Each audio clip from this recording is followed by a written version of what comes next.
பெற்ற பிள்ளைகளை நம்பாத கூட்டம் இது. பெற்ற பிள்ளைகளை நம்பாது. என்னை எவன் நம்பினா? என்னை பெற்ற தாய் தந்தை நம்பினானா? கராத்தே டோர்னமெண்ட்டில் போய் வென்று சாம்பியன்ஷிப் வாங்கிட்டு வந்தேன். படுத்து கிடந்தேன். எங்கள் அப்பா என்னப்பா ஆச்சு அப்படின்னா, எங்கள் அம்மாவும் அப்பாவும் எழுப்பி நான் தாம்மா வென்றேன். சிரிக்கிறாங்க ரெண்டு பேரும். ஏப்பா காலையில் இப்படி பேசிட்டுருக்காங்க. சர்டிஃபிகேட்டையும் கப்பையும் காட்டினோடனே அப்படியாப்பா ஏப்பா கண்ணமெல்லாம் வீங்கியிருக்குன்னு அடிச்சு விட்டாங்கம்மா அப்படின்னு. பெத்த தாய் தந்திரே நம்புறதில்லை பிள்ளைய. தம்பி படத்தில் வசனம் எழுதி ஒவ்வொரு வசனத்துக்கும் கைதிட்டு எங்கள் அண்ணன் சுபிபேர் பாண்டியன் இல்லை தம்பி நீயாடா எழுதுனா எல்லா வசனத்தையும் இல்லை கோயிலில் ஒருத்தர் எழுதி கொடுத்தாரு மண்டபத்தில் வாங்கி கூடவே இருந்து வளர்த்த அண்ணன் நம்பலை. இப்படித்தான் இந்த உலகம். சொந்த பிள்ளைகளை நம்பாது. வந்தவன் போனவனுக்கெல்லாம் ஓட்டை போட்டு நாட்டை கொடுத்துட்டு நிற்கி. இத்தனை கூட்டம் அறிவார்ந்த என் மக்கள் ஒரே ஒரு கேள்வி கேட்குறோம். அம்மையன், இந்த பிஜேபி தமிழ்நாட்டுக்கு எதுக்கு? இந்த காங்கிரஸ் கட்சி எதுக்கு? காங்கிரஸ் கட்சி எதுக்கு? நான் கேட்கறதுக்கு பதில் சொல்லு. ஒரு இடத்தில் உனக்காக அவர்கள் நின்றார்கள் நிற்பார்கள் என்று சொல்லு. ஒரு இடத்துல நம்ம வீட்டு அளவுக்கு வந்துருக்கானா? நம்ம வீட்டு அளவுக்கு நம்ம வாழ்க்கை பற்றி கவலைப்பட்டிருக்கானா? அவனுக்கு எதுக்கு வாக்கு? 850 மீனவன் சுட்டு கொல்லப்பட்ட போது நின்றானா? இன்னைக்கு நம்ம படகுல ஏறி சிங்கள ராணுவம் 3 மீனவ சொந்தங்களை இரும்பு கம்பியால் அடிச்சிருக்கானே, கண்டனம் தெரிவிச்சிருக்கானா? சொல்லு. கவலைப்பட்டிருக்கான அதை பத்தி? இல்ல. ஆந்திர காட்டுக்குள் சுட்டு கொன்னா செம்மரக்கட்டையை வெட்ட வந்தோம்னு. ஒரு மரக்கட்டைக்கு இருக்கிற மதிப்பு மான தமிழ் மக்களுக்கு இல்லையா? கேட்க ஒருத்தர் இருந்தானா நின்றுக்கானா? இல்ல.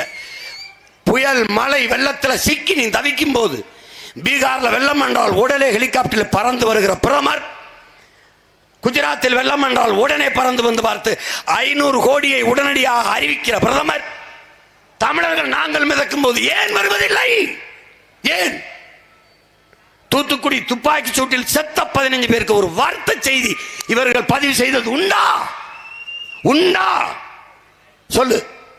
400க்கு மேற்பட்ட விவசாயி செத்தான், விஷம் அருந்தி செத்தான், தூக்கில் தொங்கி செத்தான். இது தேசத்தின் துயரம் என்று சொல்லி இதை தடுக்க நான் உரிய நடவடிக்கை எடுப்பேன் என்று ஒரு ஒப்புக்காவது வார்த்தை பார்த்தது உண்டா?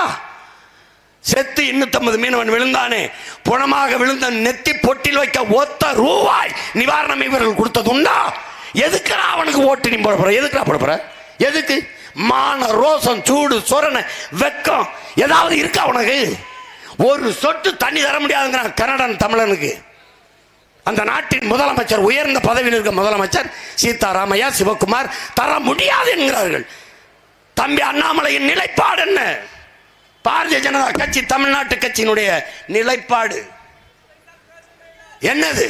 அங்கே இருக்கிற பாரதிய ஜனதா சொல்லுமா?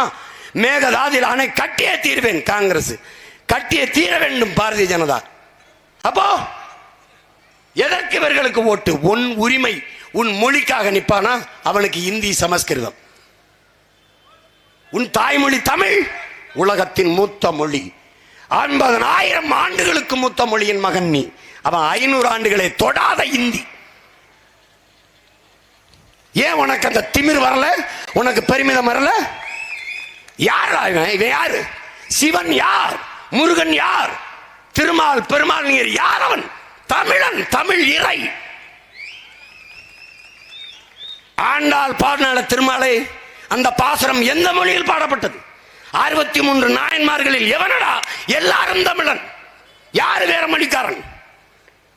பன்னீர் திருமறை பாடியவன் இவன். தேவாரம் திருவாசகம் திருப்புகழ் தந்தவன் இவன். யார் இவன்? எங்கிருந்து வந்தான்? இவனுக்கு ஏது இறை? இவனுக்கு ஏது தெய்வம்? எல்லாம் நம்ம போட்ட பிச்சை. என் சிவனை எடுத்துக்கிட்டு நீ கைலாயநாதர் சிவோன்னு என்னத்தையே பண்ணிட்டு கிடக்குற.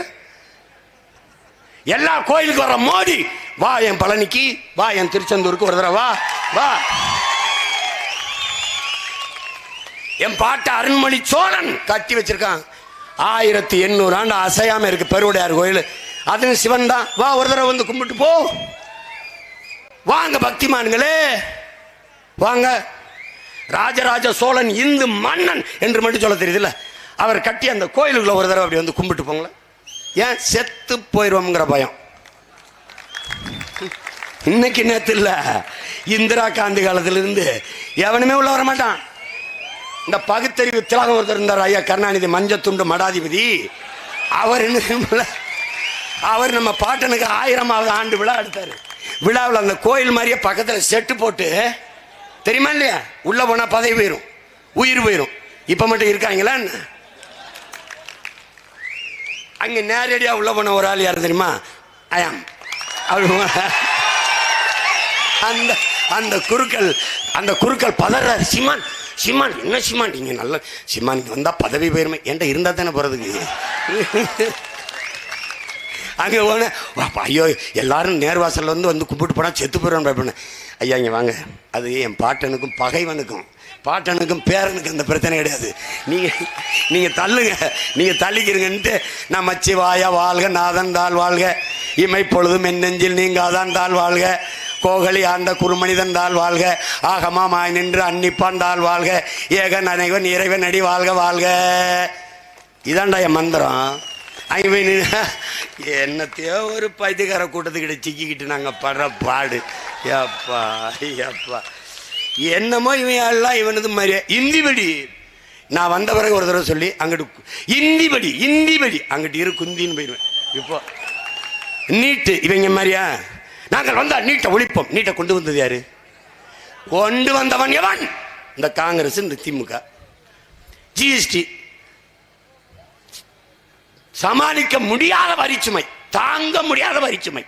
இப்போ நாங்க வந்தால் ஜிஎஸ்டி தூக்கம்னோட சொல்ல, அதுல 2.0. அது என்னடா அர்த்தம்? என்னடா ஒரு 2.0 பிடிச்சி அழுகிறீங்க? என்னது அது ஜிஎஸ்டி? இவங்க எப்படிப்பட்ட ஆளுங்கன்னு பாரு. என்ன நீ அமைப்பு அடிப்படையில் பேசின அரசியல் மாற்றம்னா என்னன்னு பாரு. இப்ப பாரு, தேர்தல் வரும்போது சிலிண்டர் விலை 200 ரூபா குறையுது. தேர்தல் வரும்போது கச்சத்தீவு ஆமா கச்சத்தீவு ஆமா 10 ஆண்டு நாங்க கோமால படுத்துக்கிட்டு இருந்தோம். கச்சத்தீவை மீட்கணும், கச்சத்தீவை மீட்கணும். இப்ப தேர்தல் வரும்போது ஆசிரியர்கள் போராட்டம். எத்தனை வருஷம்? பல வருஷம் போராட்டம். அந்த போராட்டத்தில் நானும் பங்கேற்றேன், எதிர்கட்சி தலைவருக்கும் ஐயா ஸ்டாலினும் பங்கேற்றாங்க. நான் வந்தால், ஆட்சிக்கு வந்தால் உங்கள் கோரிக்கைகளை நிறைவேற்றலை. இப்போ ஆசிரியர் பெருமக்கள் பிரச்சனையை நான் பேசணுன்னே சீமானுக்கு ஓட்டு விழுந்துருமோ ஆசிரியர்லாம், ஏன்னா அவன் தான் வாக்குச்சாவடி முகவராக போவான். அப்போ அவன் ஓட்டு அவனுக்கு போட்டுவாங்களோ, அவன் குடும்பம் அப்படின்ட்டு பயந்துக்கிட்டு, நான் எம்பி தேர்தலை நாங்கள் வந்தால் நிதிநிலை சரியாகிவிடும், நாங்கள் ஆசிரியர் கோரிக்கையை ஏற்போம். எப்படி இருக்கு? தேர்தல் வரும்போது ஒரு பெரும் காதல் வரும்பார் நம்ம மேல, ரொம்ப அன்பு கொண்டு வருவாங்க, ரொம்ப காதலிப்பாங்க. அப்படியே வந்துடுவாங்க. திடீர்னு இந்த பாசங்களை எல்லாம் கொட்டுவாங்க. இதுக்கு பேர் என்ன தெரியுமா? வட மாநிலங்கள் 5 மாநிலத்தில் தேர்தல் வரும்போது என் உடன் பிறந்தவனே அம்மா நிர்மலா சீதாராமன் நிதியமைச்சர் உட்கார்ந்து 200 பொருட்களுக்கான ஜிஎஸ்டி வரியை குறைத்தார்கள். அப்படின்னா சமாளிக்க முடியாத வரிச்சுமை. இது இருந்தால் ஓட்டு போட மாட்டான், தோக்கடிச்சிருவான். அப்ப தேர்தல் வரும்போது 200 பொருள்களுக்கான ஜிஎஸ்டியை குறைக்கிறாங்க. இது என்ன? தேர்தல் பாசம். தேர்தல் இதை எப்படி சொல்றாங்க உங்க பிள்ளைகள்? கட்சி அரசியல், தேர்தல் அரசியல் தான் இங்கே நடக்கிறது, மக்கள் அரசியல் இல்லை. அப்ப நாங்க என்ன சொல்றோம்? கட்சி அரசியல், தேர்தல் அரசியலை விட்டு மக்கள் அரசியலை செய்வது அரசியல் மாற்றம். தேர்தல் 5 ஆண்டுக்கு ஒரு முறை வென்றது விட்டு அதோட அடுத்த தேர்தல் வரும்போது அதை பற்றி சிந்திக்கலாம். அப்ப என்ன பண்ணும்? மக்களை பற்றி சிந்தி, கல்வி எப்படி கொடுக்கலாம், மருத்துவத்தை எப்படி கொடுக்கலாம், பாதை எப்படி சரியா போடலாம், தடையற்ற மின்சாரம் எப்படி கொடுக்கலாம், குறைந்த கட்டணத்துக்கு பிள்ளைகளுக்கு எப்படி மின் கட்டணத்தை மக்களுக்கு கொடுக்கலாம். இப்படி சிந்திக்கிறது எதுவோ அது மக்கள் அரசியல். ஆனால் இங்கே தேர்தல் அரசியல். அதை எப்படி சொல்றோம்னா, வெறும் செய்தி அரசியல் மட்டும்தான் இங்கே இருக்கிறது. சேவை அரசியல், செயல் அரசியல் இல்லை. மக்கள் நலன் சார்ந்த அரசியலுக்கு வரணும். அப்ப இது எப்படி? அரசியல்வாதிகள் இவர்கள் அடுத்த தேர்தலை பற்றியே சிந்திக்கிறார்கள். தலைவர்கள் மட்டும்தான் அடுத்த தலைமுறையை பற்றி சிந்திப்பார்கள். அப்ப அடுத்த தலைமுறையை பற்றி சிந்திக்கிற தலைவனை நீ பிரசவிக்கணும், உருவாக்கணும்.